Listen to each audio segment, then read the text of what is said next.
সকাল সকাল ঢুকে পড়েছি রান্নাঘরে। দেখছো একটা কড়াইতে এদিকে চিংড়ি মাছ ভাজা হচ্ছে, আর একটা কড়াইতে কিন্তু হবে হচ্ছে এই যে পেঁয়াজটা একটু লাল লাল করে ভেজে নিয়েছি, আর কলমি শাক ভাজা হবে।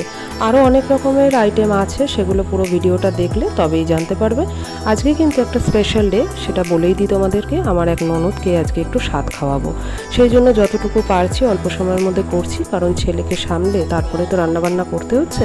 তো সেই কারণে অল্প করে কিছু করছি। আর এই যে চিংড়ি মাছটা হচ্ছে পটল দিয়ে করব, আর এইদিকে হচ্ছে ইলিশ মাছটা ভাপা করব আজকে প্রেশার কুকারে।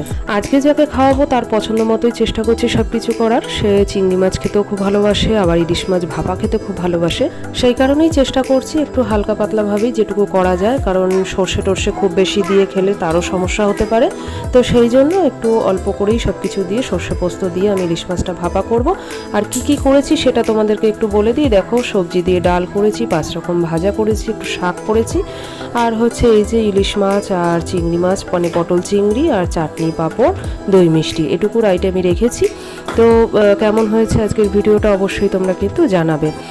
যাই হোক, রান্নাগুলো সে তো খেয়ে তারও পছন্দ হয়েছিল, বলল যে খুব ভালো হয়েছে। আর এই যে তার মেয়ে, আর মানে আমার ননদের সেই মেয়ে আর তার বোন, সবাইকে নেমন্তন্ন করা হয়েছিল। তো সবাই মিলে এখন বসে পড়েছি খেতে, আর ওর জন্য একটা ফুটি এনে দিয়েছি, ও ফুটিটা খেতে খুব ভালোবাসে। তো যাই হোক, এই ফুটি নিয়ে তো আমার ছেলে আর ওর মেয়ে দুজনে কাড়াকাড়ি চলছিলই। তো এই যে এদিকে কিন্তু খাওয়া শুরু হয়ে গেছে, আর আমার ছেলেকে আগে একটুখানি খাইয়ে দিয়েছে, তারপরে হচ্ছে ও খাওয়া শুরু করবে। আর আমার ছেলে দই খেতে খুব ভালোবাসে, আর সবার মধ্যে খেতে না ও খুব ভালোবাসছিল। যদিও ওর খাওয়া হয়ে গেছে, ওকে আগে আমি খাইয়ে দিয়েছিলাম, কিন্তু তাও সবার মধ্যে বসে টুকটুক করেও কিন্তু বেশ খেয়েছিল ভালো। তো বন্ধুরা, আজকের ভিডিওটা কিন্তু আর বেশি বড় করব না, এই পর্যন্তই তবে আজ থাক।